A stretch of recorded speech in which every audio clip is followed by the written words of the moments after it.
Bismillahirrahmanirrahim. Assalamualaikum warahmatullahi wabarakatuh. Saya Mirza bin Zabidi. Nombor metrik 18BHF 17F1023 daripada Diploma Perkhidmatan Makanan Amalan Halal. Saya menjalani latihan industri di restoran Sushi King, Sunway Carnival Mall, Seberang Jaya, Pulau Pinang. Untuk slide kedua saya ialah mengenai latar belakang syarikat.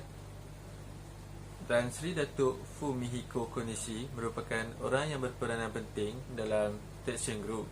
Beliau juga merupakan salah satu grup eksekutif chairman. Restoran Sushi King merupakan salah satu anak syarikat Tetsuya Group.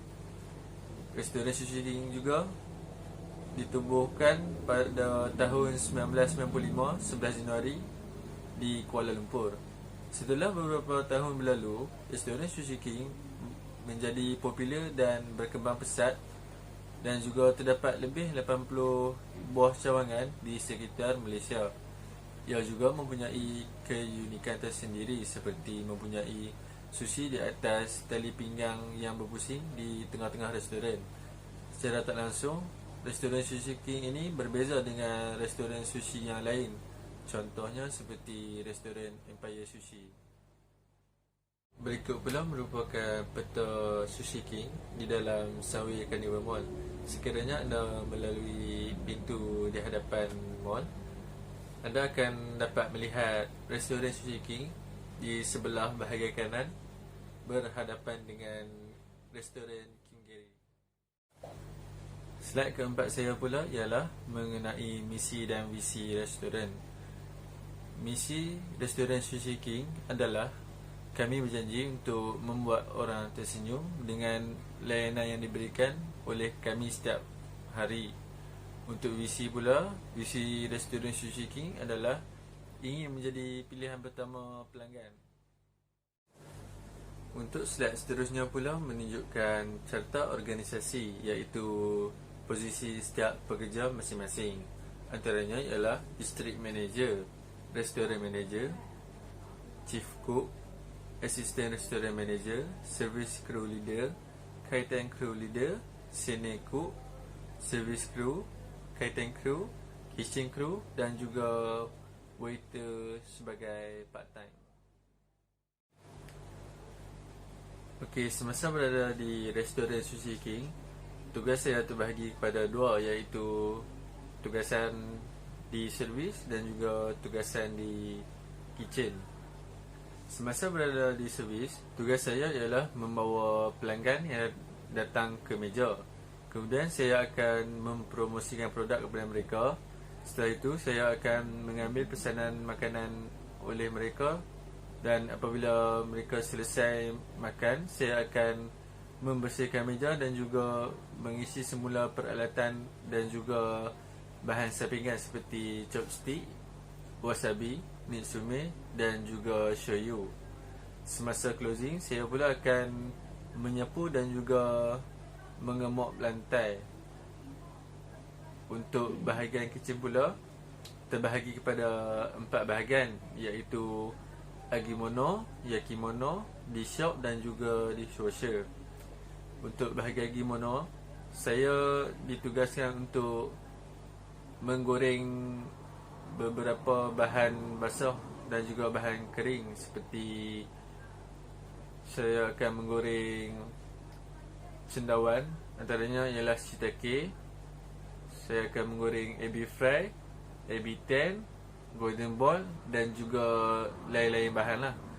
Untuk yakimono pula, saya akan ditugaskan untuk memasak dan juga menyediakan makanan seperti udon, daging, ayam, dan juga saya akan membakar ikan, beberapa jenis ikan menggunakan salamander. Di bahagian di shop pula, saya akan menyediakan pesanan seperti di dalam buku menu, iaitu saya akan garnish menu-menu tersebut.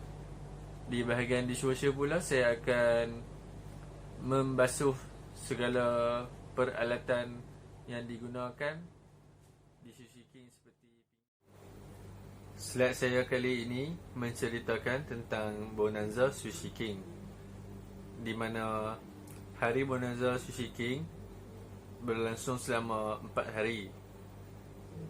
Setiap plate sushi berharga RM3.18 sebagai service charge.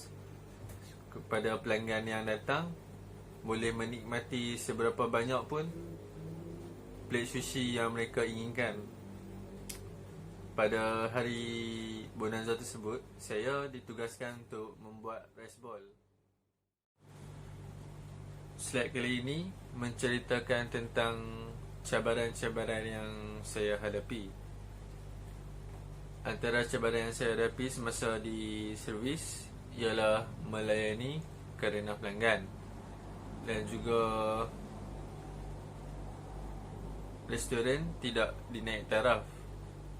Yang dimaksudkan dengan saya restoran tidak dinaik taraf ialah outlet yang saya jalani latihan industri tersebut tidak menggunakan iPad seperti outlet lain. Oleh itu, pekerja seringkali disalahkan oleh pelanggan kerana menghantar pesanan makanan yang salah. Outlet saya hanya menggunakan bil sahaja untuk mengambil pesanan. Untuk bahagian kitchen pula, pekerja selalu kurang, menyebabkan stres kepada saya dan juga pekerja-pekerja lain kerana terpaksa bekerja full shift. Lain daripada itu, menu yang pelbagai.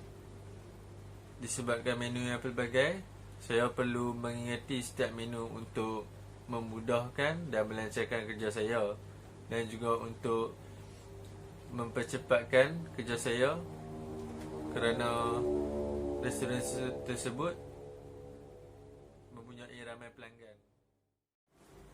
Slide seterusnya pula menceritakan tentang pengalaman.